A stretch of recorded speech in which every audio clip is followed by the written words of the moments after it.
Bonsoir les amis. Bon, je suis un peu fatigué, donc à mon avis, encore plus que d'habitude, il faudra augmenter la vitesse de lecture.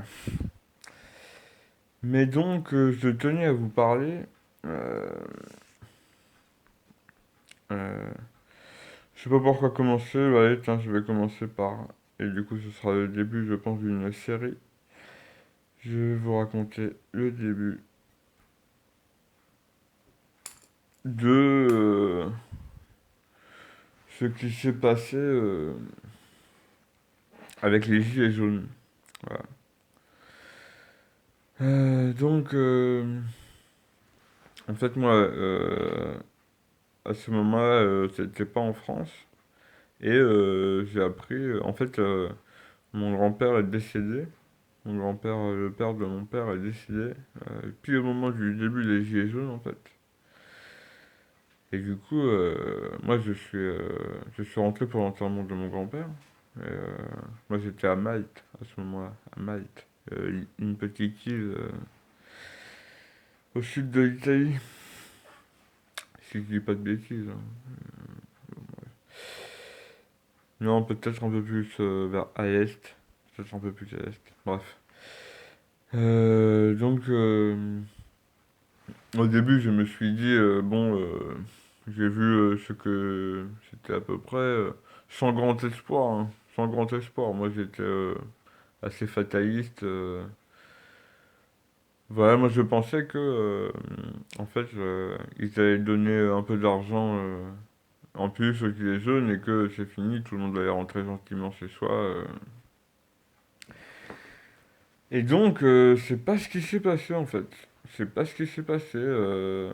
Ils ont dit, les jeunes, globalement, ils ont dit, alors que ce soit orchestré ou pas,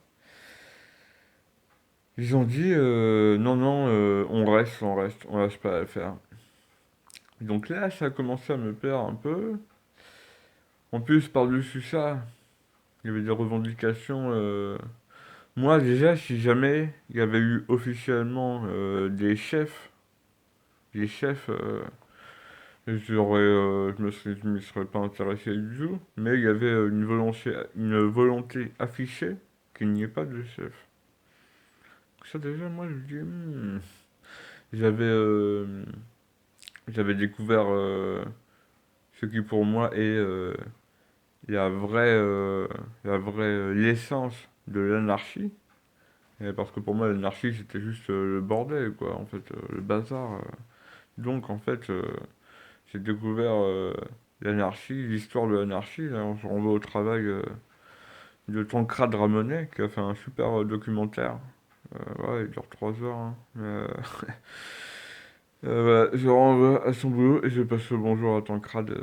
J'ai eu l'honneur de discuter un peu avec toi et j'ai un profond respect pour toi et pour le travail que tu as fait. Donc, voilà. Et donc, en plus, j'ai découvert qu'il y avait aussi des revendications pour avoir une véritable démocratie, entre guillemets, bien sûr, hein, entre guillemets, hein.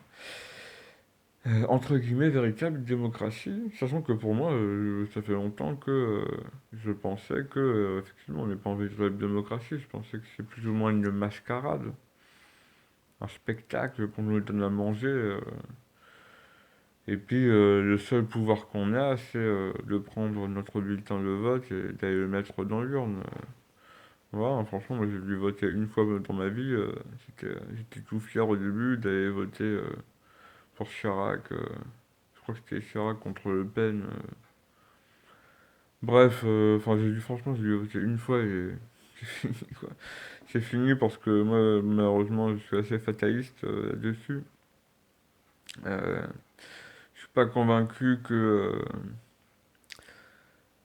de voter ça change quoi que ce soit. Ça m'a fait penser à Coluche. Coluche, Coluche, il disait.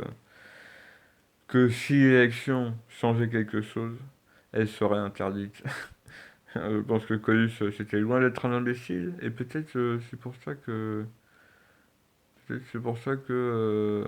bah, je sais pas, moi j'ai des doutes, hein. Bon, déjà...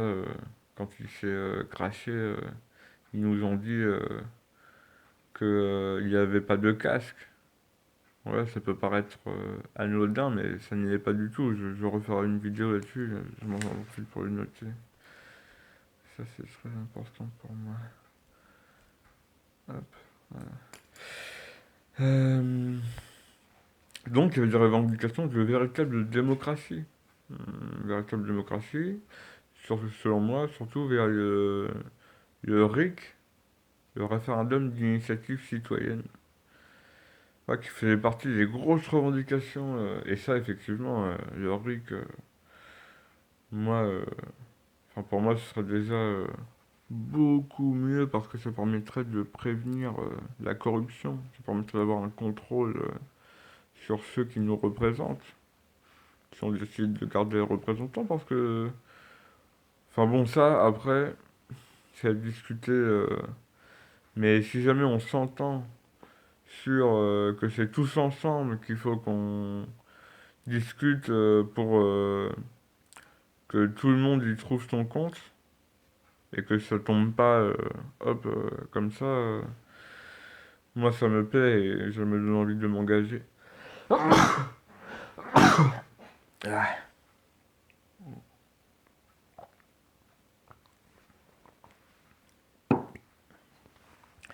Du coup, un coup que... euh, donc du coup, je me suis décidé en fait, et j'ai vu, en fait, j'ai vu le film La marche des beurs en 1983, quand ils sont partis à une quinzaine de Marseille pour aller à Paris. Bref, j'ai vu le film, et je me suis mis dans l'idée de partir avec mon gilet jaune et mon sac à dos avec ma tante et de me faire héberger par des paysans et de faire boule de neige de plus en plus nombreux. Et, jusqu'à, moi le but c'était jusqu'à ce que on soit assez nombreux pour exiger le RIC en toute matière en fait. Voilà, tout simplement quoi. Tout simplement, mais pas si simple que ça en fait. Que du coup déjà j'ai passé une nuit dans un champ, voilà, j'ai marché peut-être une dizaine de kilomètres avec mon sac sur le dos qui devait faire à 15 kilos, hein, je dirais 15 kilos. Et je suis parti et j'avais un objectif et voilà, il fallait que je dorme, il fallait que je dorme sur le chemin et que je termine le lendemain. Et donc j'ai trouvé un petit champ et j'ai mis ma tente et c'était donc du coup ça c'était au mois de que je dise pas de bêtises, c'était en février il me semble. C'était en février ça. Février 2017 du coup. 2018. 2018. Et, donc voilà, je plante ma tente. euh, et donc j'étais quand même bien fatigué et j'avais rien à manger en fait. Si j'avais quand même une pâte de fruits, heureusement. Du coup, voilà, je mets ma tente 2 secondes, hop, je mets mon sac à dos, je chie un coup, je chie un coup et je me rends compte au moment où la nuit tombe qu'en fait j'ai mis ma tente juste devant un gros terrier, mais je savais pas trop ce que c'était quoi. Je sais pas, sûrement un blaireau, j'aurais dit un blaireau, moi, mais bon, pas sûr, et pile devant, quoi, pile devant. Bon, bref, je me pose et j'ai commencé à avoir des crampes, des débuts de crampes, en fait. Ouais, devoir de sincérité aussi, j'ai fumé un peu, et ça, c'était une erreur, hein, franchement, je pense que c'était une erreur. Parce que du coup, il faisait zéro la nuit, je crampais un peu, donc j'avais un peu d'eau. Mais c'était vraiment. Moi, j'avais peur, honnêtement. Et j'avais un sac de couchage. Bon, c'était un sac de couchage de militaire, mais je pensais qu'il me tiendrait plus chaud que ça. Et ça allait, mais c'était. Franchement, c'était chaud, hein. J'ai pas dormi de la nuit. Heureusement, j'avais Bob Marley avec moi qui m'a aidé. Et du coup, j'ai fini par m'endormir au lever du jour. Le lever du jour qui devait être vers 7 heures, quelque chose comme ça. Euh, et du coup, j'ai plié les Gaules, j'ai fait du stop. J'ai fait encore. Mais là, ça allait mieux. Vers 10 heures, je me suis levé. Ça allait mieux avec le soleil. Il faisait pas très beau, je crois, mais avec le soleil, bon, la chaleur revient, et une chaleur relative. Et du coup, j'ai fait peut-être 5 km. Peut-être 5 km, peut-être un peu plus. Jusqu'à un village. Et après, j'ai fait du stop et je suis tombé sur une amie, en fait, qui m'a emmené chez un pote à 10 km de là. Et là, j'ai passé un coup de téléphone à Christian Delorme, le curé des Minguettes. euh, euh, j'ai trouvé son numéro sur internet en regardant, je suis tombé sur un papier de lui, un article de lui qu'il avait fait à propos des Gilets jaunes. Voilà, mais déjà quand regardé sa fiche Wikipédia, pour moi, ce qu'il a fait, voilà, me laisse penser que c'est un homme de grande valeur. Voilà. Euh, Notamment des grèves de la faim pour venir en aide à d'autres êtres humains. Voilà, bon. La marche des beurs de 1983. Voilà, Christian, si tu me regardes, je te passe le bonjour et profond respect. Voilà. Et donc, il a accepté, je l'ai eu au téléphone, il a accepté, on s'est donné rendez-vous pour un entretien et on a discuté, un entretien téléphonique, et on a discuté, euh, et il m'a renseigné.